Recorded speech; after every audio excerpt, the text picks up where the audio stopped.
Trump baru sahaja menggagalkan satu perangkap yang dipasang oleh pihak kiri di Washington untuk melemahkan kuasanya di tengah-tengah krisis dengan Iran. Pada hari Jumaat, 22 Mei 2026, pihak kiri cuba menjadikan satu undian mengenai kuasa perang sebagai perangkap terhadap Presiden Amerika Syarikat. Selepas Senat meluluskan satu resolusi dengan 50 undi berbanding 47 dengan sokongan daripada ahli Republikan yang goyah. Langkah itu mudah, menolak Dewan untuk mengalami kekalahan secara terbuka terhadap Trump, mendedahkan perpecahan dalam Parti Republikan, dan memberikan kepada rejim Iran gambaran kerajaan yang berpecah belah, sementara tekanan ketenteraan masih menjadi pilihan. Mike Johnson telah menghentikan pengundian sebelum Dewan penuh menjadi pentas untuk muslihat itu. Dan disinilah soalan perlu ditanyakan. Adakah pihak kiri mahu menghalang peperangan? Atau mereka mahu menggunakan peperangan untuk melemahkan Trump? Apa yang cuba disembunyikan oleh pihak kiri di sebalik pengundian ini? Kenapa mahu melemahkan Trump ketika berdepan dengan Iran? Bagaimana perangkap pihak kiri ini boleh menjadi ganjaran untuk kediktatoran pengganas Iran? Saya akan ceritakan semua itu kepada Anda, tetapi sekarang Anda pasti mahu melanggan saluran ini untuk terus mendapat maklumat terkini, maklumat masa nyata dengan kualiti kewartawanan terbaik yang pernah Anda lihat mengikut piawaian kredibiliti Milson Alves. Resolusi itu dijadwalkan untuk diundi di Dewan Perwakilan sejurus sebelum para ahli parlimen meninggalkan Washington untuk cuti Memorial Day. Resolusi itu bertujuan untuk mengahadkan tindakan ketenteraan Trump terhadap Iran dan memaksa kerajaan untuk bergantung kepada kebenaran rasmi daripada Kongres bagi meneruskan operasi tersebut. Langkah itu mendapat momentum kerana 2 hari sebelumnya, Senat telah meluluskan langkah yang serupa dengan 50 undi berbanding 47 dengan 4 ahli Republikan bergabung dengan majoriti Demokrat. Dan John Fetterman menjadi satu-satunya Demokrat yang menentang resolusi itu. Pihak kiri melihat ada peluang politik di situ. Ia bukan sekadar perbincangan teknikal mengenai perlembagaan, perang, atau kebenaran ketenteraan. Tujuannya adalah untuk mencipta kekalahan terbuka untuk Trump, menunjukkan perpecahan dalam basis Republikan, dan menghasilkan tajuk utama dunia yang mengatakan bahawa Presiden Amerika Syarikat sedang kehilangan kawalan ke atas dasar luar negerinya sendiri.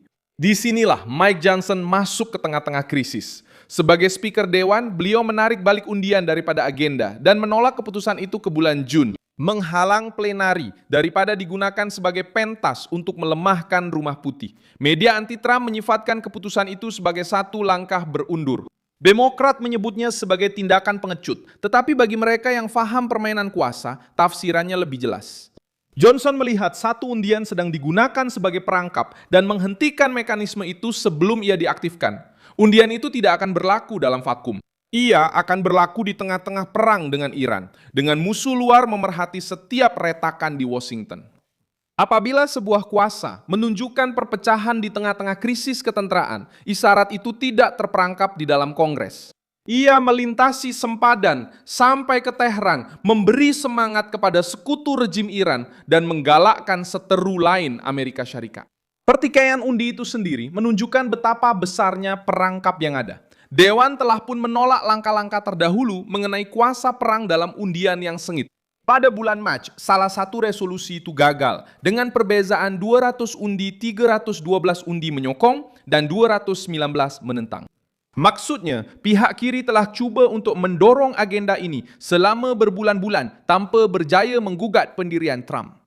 Sekarang dengan ketidakhadiran, perpecahan dalaman dan beberapa ahli Republikan yang sanggup berpisah dengan parti, Demokrat melihat peluang sebenar untuk mengubah keputusan. Trump bukan sahaja berdepan dengan satu undian, dia juga berdepan dengan cubaan untuk mengikat panglima tertinggi, sementara Iran terus dengan ancaman ketenteraan, nuklear dan serantau.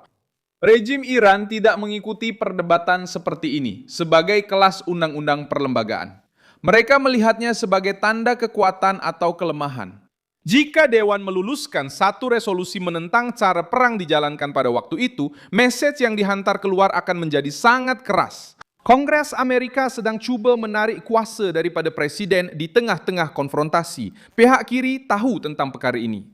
Sebab itu mereka bergegas untuk menjadikan pengundian itu sebagai satu pertunjukan. Ahli-ahli parlimen Demokrat mendesak di Dewan, menuntut penjelasan, menuduh Republikan melarikan diri dan mengulangi bahawa perang itu membebankan rakyat Amerika. Ucapan tentang harga minyak mahal, makanan mahal, dan kos perang berfungsi sebagai rayuan emosi. Tetapi di sebalik ucapan itu terdapat satu percubaan yang sangat jelas untuk mengurangkan ruang gerak Trump. Mereka menggunakan kesusahan ekonomi rakyat sebagai perisai politik untuk meneruskan satu langkah yang secara praktikalnya akan menghadkan tindak balas Amerika terhadap Iran. Mike Johnson menahan agenda itu kerana beliau faham bahawa undian tersebut akan digunakan sebagai peluru untuk menyerang kerajaan Amerika sendiri. Pihak kiri bukan sahaja mahu mencatatkan pendirian, mereka mahukan drama. Mereka mahu ahli Republikan kelihatan menentang Trump, mahu pengulas berkata bahawa Presiden sedang terasing, mahu rejim Iran meraihkan perpecahan Amerika. Dalam dasar luar, jenis gambaran seperti ini mempunyai kesan yang nyata. Ia mempengaruhi rundingan, tekanan ketenteraan, perkiraan pihak lawan dan keyakinan sekutu. Resolusi kuasa perang amat penting kerana ia menyentuh titik paling sensitif dalam negara. Siapa yang memutuskan bila Amerika Syarikat memasuki, mengekalkan atau menamatkan tindakan ketenteraan. Namun di tengah-tengah krisis yang sedang berlaku, instrumen ini boleh menjadi senjata politik jika digunakan untuk mendedahkan presiden di hadapan musuh. Demokrat Kuba membentangkan undian itu sebagai mempertahankan Kongres, tetapi tingkah laku mereka menunjukkan mereka tergesa-gesa untuk memalukan. Langkah itu akan diundi sebelum rehat, pada masa yang dikira untuk membiarkan Trump berdarah secara politik selama beberapa hari. Jika ia diluluskan, golongan kiri akan pulang ke rumah sambil berkata bahawa mereka telah mengalahkan presiden. Media akan membuat liputan berdasarkan perkataan pemberontakan. Iran akan mendapat masa, naratif, dan keyakinan. Johnson memutuskan kitaran ini sebelum operasi itu selesai. Rumah Putih juga perlu menghalang perbincangan itu daripada menjadi ganjaran untuk Teheran. Iran selama bertahun-tahun menggunakan setiap perpecahan barat untuk mendapatkan masa, mengeraskan retorik dan menguji had. Apabila melihat perdebatan dalaman di Amerika Syarikat mengenai pengunduran, kebenaran dan sekatan ketenteraan, rejim itu mentafsirnya sebagai peluang. Golongan kiri tahu bahawa undian seperti ini tidak akan memberi kesan hanya di Washington. Ia akan memberi kesan di Timur Tengah kepada sekutu-sekutu Amerika Syarikat dan kumpulan-kumpulan yang sehaluan dengan Iran. Kes ini juga jelas menunjukkan perbezaan antara mengawasi dan mensabotaj. Pengawasan yang serius memerlukan perdebatan, maklumat, strategi, dan tanggung jawab. Sabotas politik mengambil kesempatan daripada krisis antarabangsa. Ia memilih saat ketegangan dan tekanan yang paling tinggi. Ia memaksa satu pengundian untuk memalukan presiden. Peringkat seterusnya akan berlangsung pada bulan Jun apabila Dewan Perwakilan kembali dari rehat dan resolusi itu boleh muncul semula. Pihak kiri akan cuba untuk meneruskan tekanan, mencari ahli Republikan yang tidak berpuas hati dan menjadikan pengundian itu sebagai ujian kesetiaan untuk menentang Trump. Perbezaannya ialah, kali ini perangkap itu telah didedahkan sebelum ia berfungsi.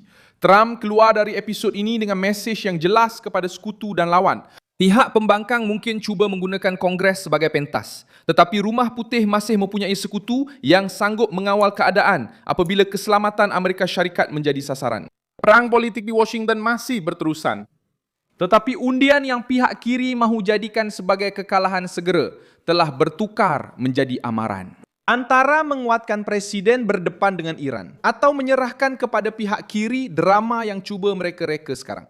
Saya Milson Alves, seorang internasionalis. Dan tujuan saya adalah untuk memastikan anda sentiasa mendapat maklumat yang benar setiap hari. Pautan berita ada di dalam deskripsi video. Sila tekan butang suka pada video ini, langgan saluran ini dan di akhir nanti, lihatlah ruangan komen supaya anda lebih terlibat dengan komuniti Milson Alves.